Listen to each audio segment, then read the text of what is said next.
नमस्कार। उत्तराखंड की युवा शक्ति को मेरा प्रणाम।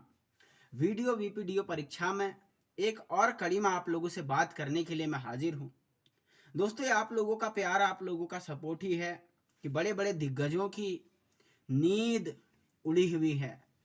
रात रात भर अचानक वो बेचारे उठ जाते हैं कि जो पैसे हमने 19-20 करे थे कहीं वो डूब तो ना जाएं। और जो मैंने परसों कहा था कि भैया कई लोग पैसे लेकर के सेट कर दिए गए हैं, अब आवाज़ नहीं उठा रहे हैं, तो डर के मारे अब वो लोग भी लाइव आ करके अपनी बातें कहने लगे हैं। तो ये आप लोगों का जो वीडियो शेयरिंग होती है उसी के कारण हो पाता है।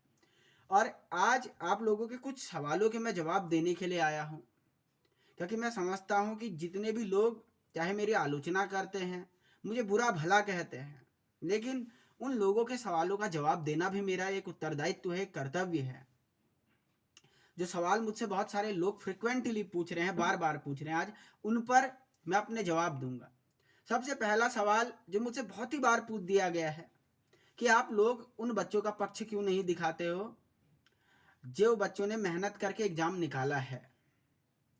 इस सवाल के जवाब में कहना चाहूंगा कि किसी के दिमाग में प्री कंसीव्ड नोशन होते हैं, यानी पूर्वाग्रह। यानी कोई व्यक्ति अगर पहले से अपने मन में कुछ विचार बना ले तो उसके लिए मैं क्या कर सकता हूँ।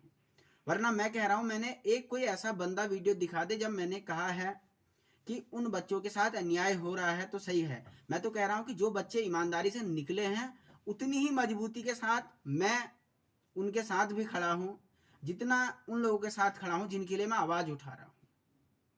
दूसरा सवाल ये पूछा गया कि आप भर्ती परीक्षा रद्द करवाना चाह रहे हैं। देखिए, कभी भी नहीं, भर्ती परीक्षा रद्द करने की न बात हमने कभी कही और न हमारा कोई ऐसा विचार है। हाँ, अगर एक जांच होती है और बहुत भारी मात्रा में भ्रष्टाचार पाया जाता है, उसके बाद अगर कोर्ट रद्द करे उससे में हम कुछ नहीं कह सकते, लेकिन हमारे एंड से हमने कभी भी कोई ऐसी मांग उठाई ही नहीं थी। तीसरी सबसे बड़ी बात कि क्या इसमें हम राजनीति कर रहे हैं, हम अपनी राजनीतिक रोटियां सेक रहे हैं, या क्या मैं अपनी राजनीतिक रोटियां सेक रहा हूं। ये बात बहुत सारे लोगों ने मुझसे कही कमेंट कर करके, जो मेरे आलोचक हैं। तो मैं आज इन्हें जवाब देना चाहता हूं। इन लोगों को पहले तो अपने जरा सा दिमाग पे जोर डालना चाहिए। इनकी परिभाषा में नेता केवल वो है जो इन्हें मैकडॉल की हाफ पिला के सेट कर दे, चुनाव में इनको वोट के बदले 500 रुपये दे दे। भैया, अगर जनता के भले के लिए, भ्रष्टाचार को मिटाने के लिए राजनीति हो रही है तो मैं समझता हूं ऐसे राजनेता होने पे मुझे गर्व है और ऐसी राजनीति में करते रहूंगा, सदियों सदियों तक करूंगा। तो थोड़ा सा इन लोगों को भी पुनर्विचार करने की जरूरत है। और चौथा सवाल मुझसे जो बहुत ही बार ये पूछा गया है कि आखिरकार अब आप इस मुद्दे को छोड़ क्यों नहीं देते।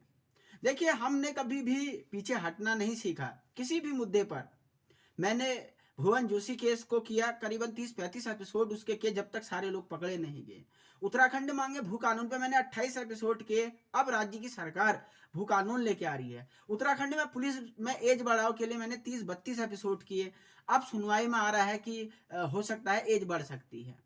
अपनी ओर से मुझसे जितना हो सकता है, हार जीत मेरे हाथ में नहीं, लेकिन मैं मुद्दे जितनी मेरी ताकत है उतनी क्षमता से उठाता हूं। इस मुद्दे को भी मैं बहुत लंबे समय तक लड़ने के लिए तैयार हूं। और एक बात यहां पे और कहना चाहता हूं। देखिए, मैं कल भी कहा, मैं फिर कह रहा हूं कि अगर मुझे आपकी अभिव्यक्ति से प्रॉब्लम होती, आपकी जो लोग बुरा भला बोलते रहते उनसे प्रॉब्लम होती, मैं एक झटके में कमेंट ऑफ कर दूंगा तो आप कुछ लिख भी नहीं पाओगे। लेकिन जो व्यक्ति जिस तरीके से बातें लिखता है वो उसकी सोच दर्शाता है। मैं यहां बैठ के किसी को गालियां तो नहीं देता हूं कम से कम।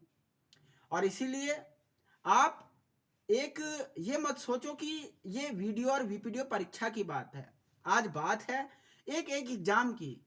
अगर आज ये वीडियो वीपीडीओ परीक्षा में सही तरीके से काम नहीं हुआ, कल की डेट में पुलिस में भी ऐसा होगा, कनिष्ठ सहायक में भी ऐसा होगा, पीसीएस, लोअर पीसीएस, आने वाले जितने भी फॉर्म हैं सब जगह यही सिस्टम चलता रहेगा। लेकिन इस बार अगर जनता जागरूक हो गई तो ये मैं तय मान के चल रहा हूं कि इन भ्रष्टाचार के बागड़ बिल्लों की हिम्मत बढ़ेगी नहीं, इनके हौसले पस्त हो जाएंगे। तो युवा को जागना नहीं है। युवाओं को जागना सोना नहीं है, सॉरी मैं कह रहा हूँ जागना नहीं है, माफ कीजिएगा, सोना नहीं है और लगातार जागरूक रहते रहना है।